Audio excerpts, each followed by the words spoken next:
Fake news is something that has grown in prevalence within our society, not just through word of mouth, but through the use of social media. Social media allows us to connect particularly with anyone that we want from anywhere around the world at any time. It allows us to view countless information, and it gives us the ability to share that information with anyone. Unfortunately, producers of fake news can utilize social media to spread false information to countless individuals. And this is why fake news is such a danger to our technologically plugged-in society. There are several reasons why someone would want to produce fake news. One of those reasons is to generate income for either the individual or business/company. In this context, individuals who create and spread fake news are doing so with a profit-driven mindset.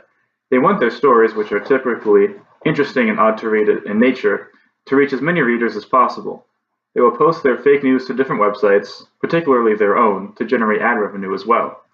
One thing to be wary of in regards to illegitimate news sites is to pay attention to the number of ads that are being shown. If you can't even scroll through the story without encountering numerous ads, then it's most likely safe to be critical of that website's information.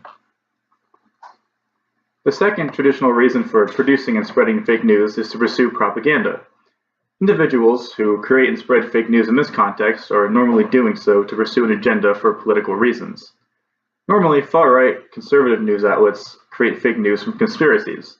These websites could be something like The Daily Caller, One America, Washington Free Beacon, and countless more. And these are only a few of just the far-right fake news pages, not to mention the far-left fake news pages, which are, I'm sure, just as prevalent. So with all this being said, exactly why is fake news such a massive issue in our society?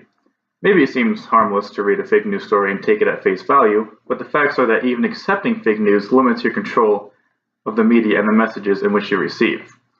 Producers of fake news generally rely on people not fact-checking their stories, as most of us simply blindly accept what we read on social media. And I know that I'm guilty of doing this when skimming through Twitter or Facebook or Instagram for interesting news stories. The first reason would be that fake news creates conflict when used for political reasons. Many conservative, like I said, far-right people utilize conspiracy theories about political figures to instill panic in readers who are easily misled by false information. A great example of this would be Pizzagate, where an individual simply announced that Hillary Clinton was helping run a child sex ring out of a small pizza shop in Washington, D.C. Obviously, the story trended quickly because of how weird it was in nature, and one man took things so far as to enter the pizzeria with an assault-type rifle demanding that he find and rescue the supposedly abused children. Thinking that you are informed by fake news is also a gigantic problem in our society. When fake news is presented in a sophisticated and professional manner, we tend to think that the news is legit, as it seems legitimate. Unfortunately, this is not always the case, and we become lazy and do not fact-check with outside sources. When creating fake news, many individuals will bet on the fact that readers are lazy and they don't fact-check their misinformation that's being presented. And it's very easy to view fake news on Twitter and Facebook, or even Instagram or Snapchat for that matter, think it's legitimate, and share it with countless others who very well might do the same thing. Another danger of fake news is that it spreads incredibly fast on social media. As we all know, something can go virally insanely fast on Twitter, Facebook, Instagram, Snapchat, Pinterest, I'm sure probably too, any of those social media outlets. And unfortunately, these services do not do the best job at filtering posts that are harmful. We saw recently that this New Zealand mosque shooter was able to livestream his entire killing spree on Facebook without any blockage from the site until after the fact. While this is not fake news, it just shows how easy it is to spread harmful material on these social media services. It's also worth noting that if an individual has a dedicated mass following, and that person shares fake news, then all of their followers will see that and be more likely to repost what is being shown. A more modern and popular issue with fake news that we tend to see from the president is that simply calling something fake news does not actually make it fake news. Contrary to what we have covered so far, thinking you are consuming fake news can be just as harmful as believing it. If you follow someone closely and share their beliefs, for this example I will use President Trump and his dedicated following, then if that person continuously refers to actual factual information as being fake, then that individual's following is likely to emulate that behavior.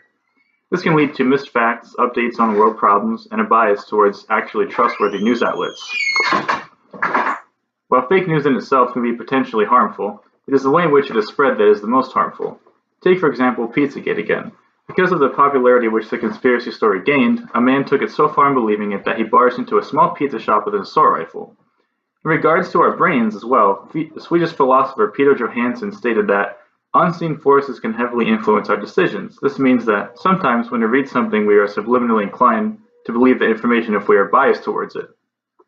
And with our memory, it is impossible for our brains to remember everything that we encounter and experience, and oftentimes we are skewed in memories of certain things.